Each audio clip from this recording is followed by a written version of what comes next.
Los hilos de la vida nos atan, nos liberan, se estiran, se ajustan, a veces hasta se cortan, pero algo tienen en común. Se conectan a través de preguntas que interesan a todos los seres humanos. Estas 6 mujeres se propusieron hacer un tejido con los enigmas del ser y la infinita cantidad de respuestas a estos interrogantes. Te invitamos a escuchar conversaciones profundas y conmovedoras de expertas en desarrollo humano. Puntada a puntada, descubrirás de qué hilos estás hecho y cómo salir de tu propio laberinto.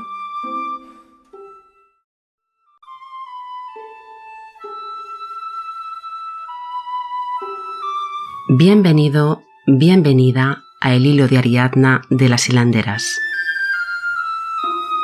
Las hilanderas son 6 Master Coaches referentes y reconocidas internacionalmente, apasionadas por el desarrollo humano. Tejer o hilar son metáforas del devenir del tiempo, del desarrollo de acontecimientos, del narrar historias a partir de distintos hilos, en este caso 6 miradas que desvelan los misterios de lo humano. En El Hilo de Ariadna, a partir de experiencias, relatos, mitos o poemas, hilarán sobre los distintos temas clave de cada episodio para inspirar el desarrollo del potencial, la sabiduría y, en definitiva, una vida más plena y feliz. Ellas son Cris Bolívar, filósofa, psicóloga, consultora en desarrollo organizacional. Elena Espinal, psicóloga y coach organizacional, especialista en diseño de futuros. Jimena Fajardo, abogada, coach y consultora organizacional. Laura Vicondoa, coach organizacional, formadora de coaches y creadora del juego de poder personal. Nana Vázquez, psicóloga, consultora organizacional, máster en Process Work. Titina Cataño, administradora de empresas, MBA, coach sistémica y mentora.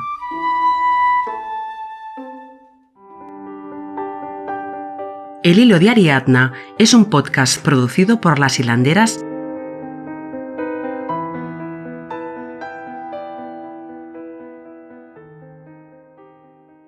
En este episodio de El Hilo de Ariadna de Las Hilanderas, afrontar el miedo.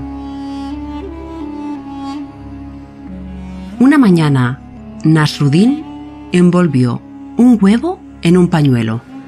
Se fue al centro de la plaza de su ciudad y comenzó a gritar: «Hoy tendremos un concurso. Quien descubra lo que está envuelto en este pañuelo recibirá de regalo el huevo que está dentro». Las personas lo miraban sorprendidas, pero él seguía gritando: «Lo que está dentro de este pañuelo tiene un centro amarillo como una yema, rodeado de un líquido del color de la clara, que a su vez está dentro de una cáscara que se rompe fácilmente». La gente seguía mirándole con sorpresa y él no paraba de gritar: «Lo que está dentro de este pañuelo es un símbolo de la fertilidad y nos recuerda a los pájaros que vuelan hacia sus nidos. ¿Quién es capaz de decirme de qué se trata?». Evidentemente, todos sabían que Nasruddin tenía en sus manos un huevo. Pero la respuesta era tan obvia que nadie quiso pasar vergüenza equivocándose delante de los demás.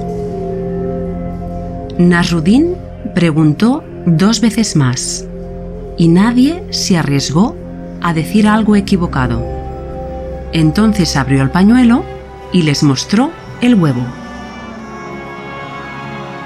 Adaptación del cuento de Nasruddin.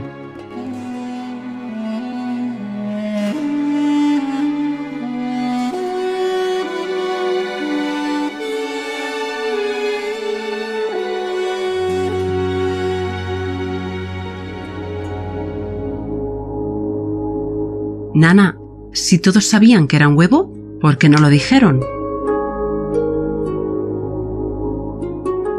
Bueno, porque eso es lo que sucede con el miedo. ¿Qué es el miedo? El miedo es una emoción natural, propia del ser humano, pero muchas veces no actúa para lo que nos trae, que es para protegernos de la sobrevivencia. Como vimos en el primer episodio, este laberinto que todos llevamos dentro, a veces el miedo viene de experiencias pasadas o de creencias hacia futuro, pero no es real. El miedo biológico que viene para protegernos no siempre es real, y precisamente eso es lo que nos diferencia de otras especies, la posibilidad de poder reencuadrar creencias, de reevaluar perspectivas. Nuestro cerebro actúa de forma automática, y cuando hay algo que puede parecer una amenaza, que no siempre es una amenaza real, nos lleva a reaccionar de varias formas. Las principales pueden ser paralizarse, huir o pelear o defendernos. Sin embargo, en muchas de las experiencias que vivimos como amenaza internamente no son una amenaza. Un poco lo que le pasó a Ariadna con su primera experiencia de amor, y luego superó parte de esa historia creada con su segunda experiencia, en lo que nos cuenta el mito que hablamos en el primer episodio. Titina, ¿deberíamos hacer las paces con el miedo? Sí, y es un proceso. La idea es que podamos abrazar nuestros miedos, que son muchos, que podamos verlos a la cara, que podamos comprender la dimensión de cada uno de nuestros miedos. Pero ese es un proceso de toda la vida. Estamos llenos de miedos que nos encontramos todos los días. Son miedos más grandes, unos, otros más pequeños. Y en la medida en que logramos reconocerlos y entender que son parte de nosotros y que están ahí para ayudarnos a evolucionar, vamos cada vez a vivir vidas más felices, más plenas, a amarnos a nosotros mismos a través de la experiencia de explorar esos miedos y reconocerlos. Y de esta manera vamos alcanzando cada vez más el reconocernos como seres humanos llenos de experiencias que nos permiten crecer y cada vez sentirnos más realizados. Jimena, ¿y qué hacer cuando tenemos miedo a sentir el miedo? Aceptarlo, Aurora. A mí el cuento personalmente me encantó, porque a pesar de que nos dicen lo que vas a ver, te lo describen, además te dicen, oye, es un huevo, ¿por qué no nos arriesgamos a decir qué es? Y eso es lo que hace el miedo, limitarte, quitándote la autoconfianza para decir que a pesar del temor a equivocarte o lo que vayan a pensar, nos limita de algún modo. Aunque yo creo que el miedo surge para protegernos, ¿sabes? Y enseñarnos. Yo también creo que surge para fortalecernos y para reflexionar alrededor de quiénes somos. El reto está en cuando no reconocemos el miedo, de algún modo nos esclavizamos alrededor del miedo y nos limitamos a avanzar en las posibilidades que tenemos en la vida. Creo que el miedo es una forma de transitar los caminos que la vida nos va representando. Cuando lo acogemos a través de la fuerza del amor y lo aceptamos como parte de nuestra estructura, nos puede fortalecer en algún punto. ¿Y a qué me refiero con esto? Como decías, Nana, hay miedos reales o imaginarios. El miedo de algún modo nos sirve para protegernos. Si no tuviéramos miedo, los humanos seríamos absolutamente temerarios. Entonces, creo que también tiene una función. Así como el temor al rechazo, quizás la función es alertarnos a construir mejores relaciones, o el miedo a cuidar más nuestros procesos para poder ser más inquisitivos, curiosos, indagar más sobre lo que tenemos que hacer. Con esto quiero decir que aunque le demos una connotación negativa al miedo y que pueda ser en un punto de nuestra vida una fuerza restrictiva, creo yo que si lo confrontamos, lo abrazamos, se puede convertir en un mensajero poderosísimo de las posibilidades que tenemos para aprender a arriesgarnos desde el lugar de la identidad. Y como decíamos también en la vulnerabilidad, el poder de la vulnerabilidad nos ayuda a que integremos el miedo como parte de nuestra estructura humana y desde ese lugar avanzar abrazándolo. Cuando veíamos en el laberinto los monstruos que todos los seres humanos tenemos, ahí hay mensajes también. Realmente los miedos son mensajeros para hacernos más fuertes, creo yo. Elena, en el cuento de este episodio aparece el miedo a lo que piensen los demás.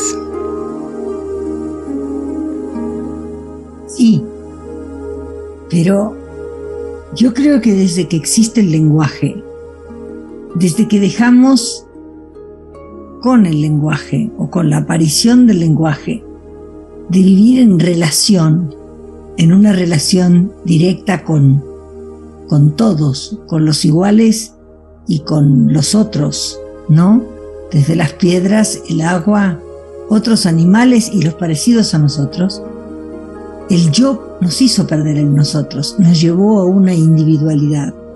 Y creo que parte de esta fantasía del yo ayuda a que hayamos tenido que empezar a medirnos frente a lo que no podíamos controlar o manejar y que por supuesto nos daba miedo, igual que en los animales. Y entonces la cultura está basada en el lenguaje, en la interpretación que tenemos del mundo, nos lleva a que tengamos miedo de tantas cosas, cada vez a más cosas. Yo creo que tenemos miedo de tener hijos, tenemos miedo de perderlos, tenemos miedo de tener dinero, tenemos miedo de perderlo, tenemos miedo de viajar y tenemos miedo de no viajar nunca. Y si empezamos a pensar, vamos a ver cómo culturalmente el miedo tal vez sea una base en nuestro estado de ánimo que es constante en la humanidad. Por supuesto que el miedo tiene un origen animal, los animales también tienen miedo y el miedo genera una reacción clara en los animales, una de tres: o huir, o paralizarse, o atacar. Ahora nosotros, como tenemos tantos miedos imaginarios, además de estas reacciones, podríamos elegir acciones más positivas. No olvidemos que a nivel químico, el miedo mueve un sistema que es el de la adrenalina. Y la adrenalina es adictiva. Por eso es que vamos a ver películas de terror. Por eso es que si nos ponemos en un pensamiento de algo que nos da miedo, al rato ese miedo creció y la historia creció aunque no esté pasando nada afuera. Y al mismo tiempo hay otros que buscan la adrenalina saltando 50 metros desde un puente con un bungee jumping.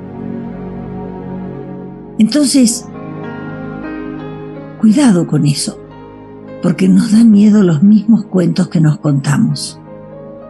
Y nos olvidamos de usar el miedo como un impulsor, como la curiosidad que nos ayude a salir de la seguridad y nos lleve a aprender algo, incluyendo, por ejemplo, en ese algo, el amor, el miedo a perdernos en otro. Laura, ¿qué mensaje nos trae el miedo? Yo creo que el primer mensaje que nos trae es un aviso de que está ahí. Nosotros vamos a decidir con qué intensidad vivirlo, pero nunca lo vamos a saber si no entramos en una conversación con nuestros miedos. Nos da tanto miedo tener miedo que salimos corriendo y ni siquiera, como en el cuento de Nasruddin, aunque nos expliquen exactamente de qué se trata, nos atrevemos a ver. Creo que el primer paso es empezar a conversar con estos miedos y dejar de evitarlos. Empezar a escuchar qué mensaje nos traen. Bajar un poco el nivel de revoluciones que tenemos generado por la adrenalina, como decía Elena. Tomar unas respiraciones profundas y preguntar, hacer muchas preguntas. ¿Qué te asusta? ¿Qué te preocupa? ¿De qué te está previniendo este miedo? ¿Es todo malo? ¿Qué parte de ese miedo podría ser tu aliado? ¿Qué te viene a decir?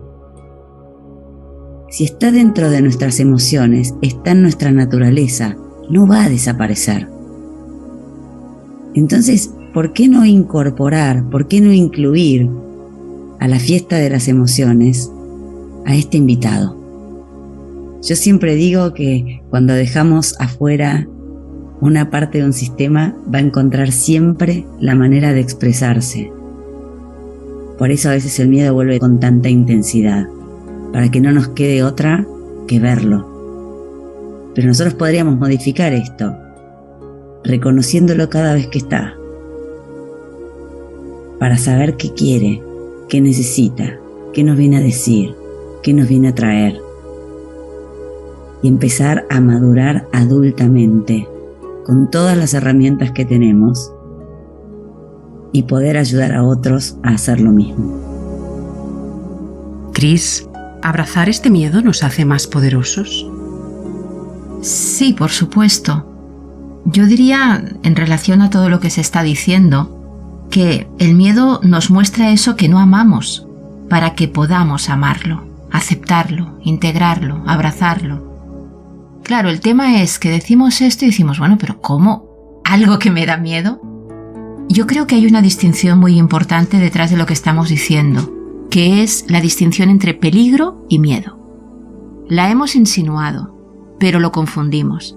Creemos que por sentir miedo hay un peligro, y en realidad, peligros en nuestra vida humana hay bien pocos, seguramente los podemos abordar mucho mejor sin miedo, desde la sabiduría, desde la serenidad, que desde estados de miedo, de estrés, de ansiedad. Incluso podemos generar, como decíamos antes, ¿no?, miedos muy intensos, las fobias, donde colocamos todo nuestro miedo en un determinado objeto y creemos inconscientemente que si controlamos ese objeto, ya está, ya no hay miedo, ¿eh? Sin embargo, no es así, se manifiesta de muchas maneras, como ya estamos diciendo. La cuestión es que los seres humanos, como todos los animales, porque somos animales, tenemos las emociones, ¿no?, como forma de aviso de cosas. Sin embargo, en nuestro caso, en nuestro mundo mental, de lenguaje simbólico, estamos tan alejados de lo real, especialmente en nuestra vida posmoderna, que las emociones nos avisan de otra cosa que no es lo real. Nos avisan de nuestros filtros. Tienen más que ver con nuestra mirada, con nuestra interpretación del mundo, que con lo real del mundo y los peligros reales del mundo.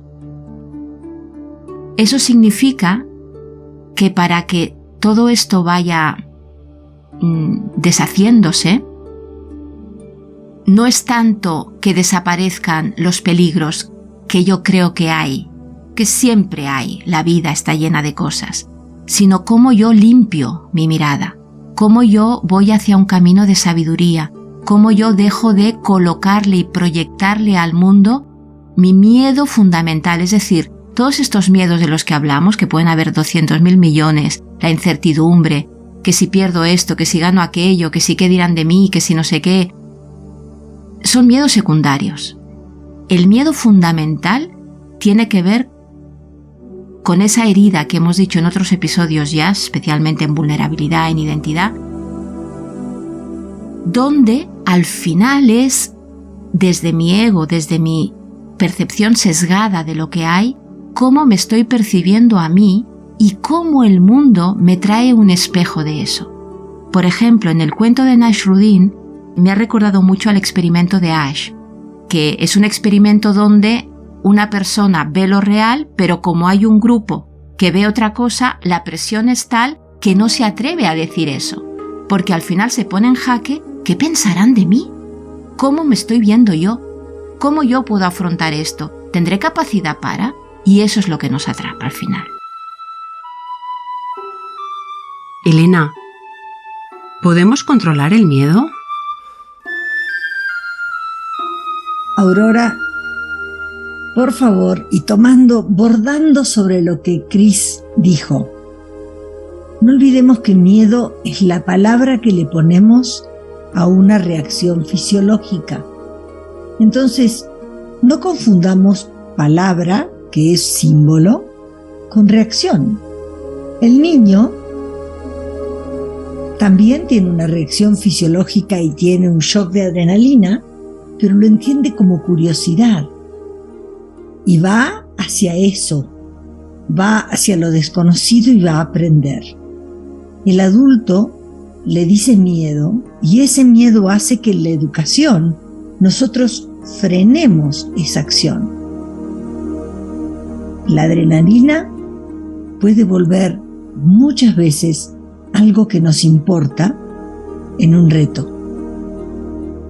Por lo tanto, Laura, el miedo no es bueno ni es malo, simplemente es. El miedo simplemente es tan parte de nosotros como el amor, como la curiosidad, como el asombro, como la tristeza. Creo que hay ciertas emociones a las que culturalmente, tal como decían antes mis compañeras, hemos cargado de mala prensa. Entonces hay ciertas emociones que tienen mala prensa culturalmente y las hemos censurado. Parte de nuestro trabajo como adultos para lograr nuestro bienestar es poder incorporarlas, reconocerlas y establecer una relación más equilibrada con todas ellas. Nana, ¿el miedo a la muerte es el mayor de los miedos? Bueno, pues es uno muy significativo y es tan significativo que en todas las religiones han aparecido algunas explicaciones, frases, ideas que tratan de compensarlo. Es tan fuerte, es tan grande para nosotros aceptar ese misterio como el misterio del amor, el misterio de la muerte, donde no hay término medio. O es todo o es nada. Y es tan fuerte que vemos comúnmente frases como pasó a la vida eterna, o va a otra vida, o va a la casa del cielo, o llegará al lugar de Dios, al hogar de Dios, o va a tener el descanso eterno, o se habla de la esperanza de la resurrección. Bueno, muchas frases que nos llevan a tratar de aliviar ese miedo tan profundo a desaparecer y el miedo a la propia muerte o a la muerte de los seres queridos. Cris. Sí, me encanta lo que ha dicho Nana porque creo que es algo fundamental. Es decir, el miedo a la muerte en realidad es, en los humanos, el miedo a la muerte del ego, el miedo a la muerte de la falsa identidad. Eso es lo que más nos duele, es donde entramos en angustia existencial, como diría Heidegger, ¿no? Hay el ser y el sé. Entonces, esta imagen social, perder esta imagen social, esta sensación de vacío, de que no somos nada, de que nos morimos, de que desaparecemos a ojos del otro, esto es lo peor, es lo que intentamos evitar constantemente en todas las formas que van cogiendo los miedos, cuando hablamos de miedos que no son peligros reales, como hemos dicho antes. Titina, ¿qué relación hay entre el miedo a la muerte y el miedo a la vida?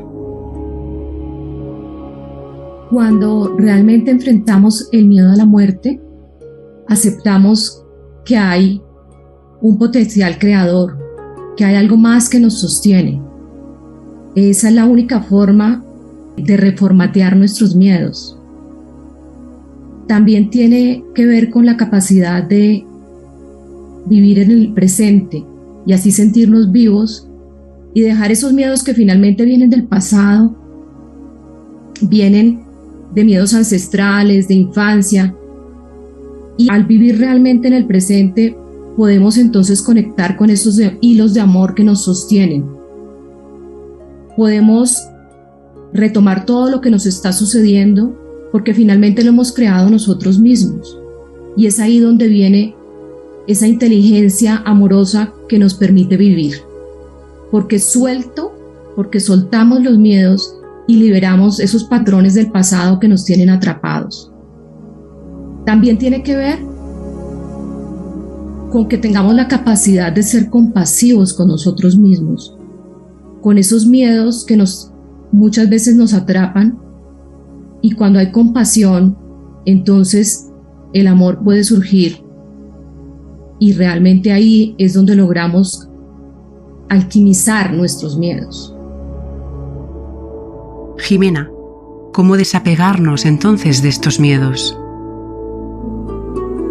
Ay, Aurora, ahorita cuando las escuchaba todas, yo decía, yo soy la persona más miedosa del mundo. De hecho, y me declaro miedosa, pero he aprendido a abrazar los miedos. Cómo transformarlos y cómo hacer de ellos una posibilidad es tal vez las preguntas que yo me hago día a día. Aquí creo que todas somos mamás y sabemos que cuando un hijo sale, o por lo menos a mí, no sé, y no me avisan dónde está, me angustio. Es más, les digo a mis hijos, por favor avisen para poder estar tranquila, porque quizás mi miedo más profundo es perder a alguien que amo. Y creo que esto nace de esas experiencias que en algún momento de vida hemos vivido y que esa posibilidad se ha presentado. Teóricamente hay muchos conceptos, pero cuando tú lo vives en tu vida, enfrentarlo es la dualidad. Enfrentarlo o afrontarlo o abrazarlo para mí es la posibilidad.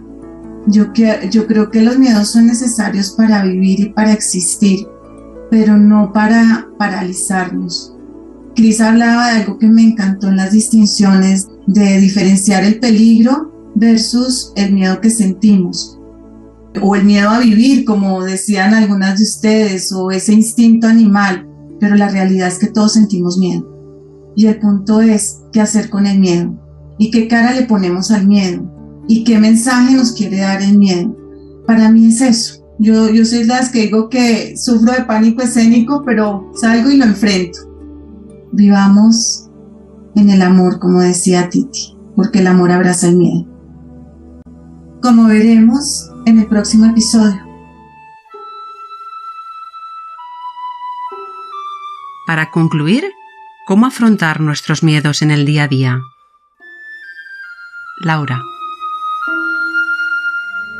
Me parece que aquí el arte es que cada uno encuentre su propia fórmula, su propia secuencia. ¿Cuál me funciona a mí? Hacerme muchas preguntas. Intentar estar en el momento presente. Detectar en ese momento qué es lo que está pasando.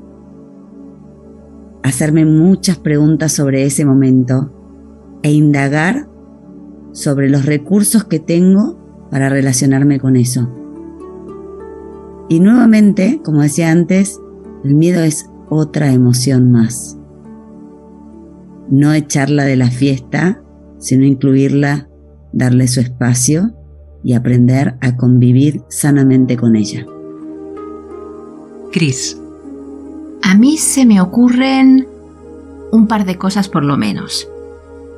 Yo trabajo muchas veces con películas. Entonces, Harry Potter, que es una de estas que a mí me encantan, utiliza en algunos momentos cómo gestionar el miedo. Por ejemplo, los Boggars, no sé si el oyente, el que nos escuchas, habrás visto Harry Potter, pero es un truquillo donde te enfrentas con el miedo, le pones humor, lo transformas a través del humor, te ríes de él y ahí desaparece. En otros episodios hemos hablado del humor, del amor con H, ¿no? Entonces aquí otra vez es un arma poderosa porque le quitamos dramatización, le quitamos toda esa carga, ¿no?, emocional desde la ignorancia y la confusión que decíamos. Y otro momento muy interesante en otra película de Harry Potter son los Dementores, que es el bicho más horrible que nos confronta a la muerte y nos hace desaparecer, etcétera, etcétera. Y cómo nos enfrentamos a los dementores, es muy interesante la metáfora que utilizan, con un escudo, pero que es un escudo de amor. Tengo un cliente que precisamente ha utilizado para su día a día esta metáfora y le ha ido muy bien. Es decir, darnos cuenta de que el miedo y el amor son opuestos y cuando estamos desde el amor, el miedo desaparece. Jimena. Cris, me diste un buen motivo para verme desde otro lugar las películas de Harry Potter. Me encantó lo que trajiste porque como que siempre las empezaba a ver y me aburría y no seguía viéndolas y las voy a ver. Pero si tú me preguntas a mí qué me funciona, porque como decía anteriormente, soy tremendamente miedosa, me hago la pregunta, bueno, Jimena, ¿y qué es lo peor que puede pasar? Y entonces cuando me hago la pregunta de qué es lo peor que puede pasar, como que el miedo al ser como una sombra que me va cubriendo, esa pregunta me lleva a que la sombra se haga un poquito más chiquita y traigo el humor. De hecho, lo comentaba en el episodio de la vulnerabilidad, me empieza a dar esa risa nerviosa, lo reconozco, pero el humor me ayuda a montones. Entonces, para mí eso me funciona. No sé si para todos los oyentes, pero creo que es una buena estrategia a veces hacerte esa pregunta, porque de algún modo cuando te pones en el lugar de lo peor, como que sale una posibilidad que no habías visto. Tienes que subir, tienes que emerger hacia algo. Entonces, para mí es eso. Titina. Complementando lo que han dicho las otras hilanderas, algunas de las cosas que a mí me funcionan, además de varias de las que han mencionado, es conectarme con la fuerza superior. En mi caso es Dios, me conecto con Él, confío plenamente que detrás de lo que me está sucediendo hay un gran aprendizaje. Entonces intento ver lo positivo que trae y al conectarme con esa fuerza y confiar que todo es perfecto, que todo sucede por alguna razón, logro entonces entender el aprendizaje que viene para mí y empiezo a mirar esa situación desde otro lugar completamente diferente. Y desde ahí hay mucho disfrute porque soy una persona que está convencida que aquí vine a aprender, que soy una constante aprendiz. Esto me funciona muchísimo. Con esto lo que quiero decir es entender el para qué está ese miedo ahí, qué me vino a enseñar. Y como los miedos vienen y vuelven, muchas veces los mismos, cada vez tiene otra faceta, algo más por descubrir. Y disfruto ese proceso de entender las presentaciones y las caras que me trae el miedo para mi propio crecimiento, porque siempre empiezo a ver cómo crezco a través de descubrir mis miedos y poder abrazarlos confiando en esa fuerza superior. Elena. Yo quiero terminar este episodio con un desafío. Un desafío que llame a vivir la vida apasionadamente. Marguerite Yourcenar, en la novela de Adriano, de la vida de Adriano, habla de cómo Adriano, cuando se entera que está muy enfermo y que su riesgo es morir, busca quitarse la vida y le va pidiendo a varios que lo ayuden a morir. Y todos ellos terminaron quitándose ellos la vida porque no se atrevían a destruir a quien amaban. Hasta que él se dio cuenta que mientras hacía todo eso seguía vivo y que podía seguir disfrutando del estar vivo, y terminó diciendo: yo quiero morir con los ojos abiertos. Si he querido vivir intensamente, ¿por qué no morir de la misma manera? Porque es parte de lo mismo. Aceptándola, viéndola venir, aceptando relacionarme con lo nuevo. Si morir es parte de la vida, ¿por qué verlo diferente? Nana. En esa misma línea que trae Elena, vemos que este episodio empieza con esta historia del cuento y del huevo que trae allí el relato. Y ese huevo nos representa ese miedo a algo que no reconocemos. El huevo representa ese miedo que todos tenemos en algún momento y que sabemos que está ahí, pero nos cuesta reconocer. Y quiero traer unas notas de un encuentro que tuvieron el arzobispo Desmond Tutu con el Dalai Lama, creo que fue para celebrar los 80 años de ambos o algo así. Y allí ellos hablaron del coraje. Y dicen que el coraje no es la ausencia de miedo, sino es el triunfo sobre él.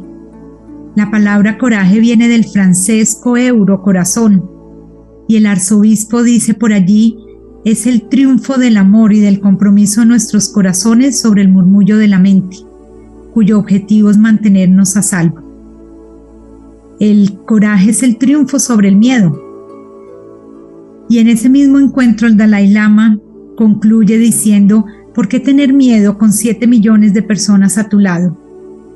Estimado oyente, ¿qué vas a hacer a partir de hoy para tener el coraje para ver cara a cara ese huevo envuelto en un pañuelo que tienes por allí?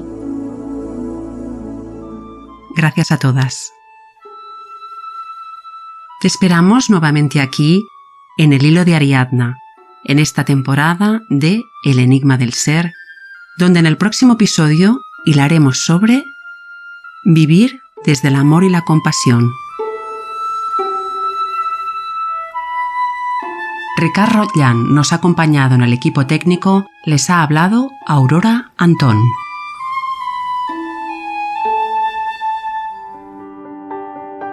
Esta temporada de El Hilo de Ariadna es un podcast producido por las hilanderas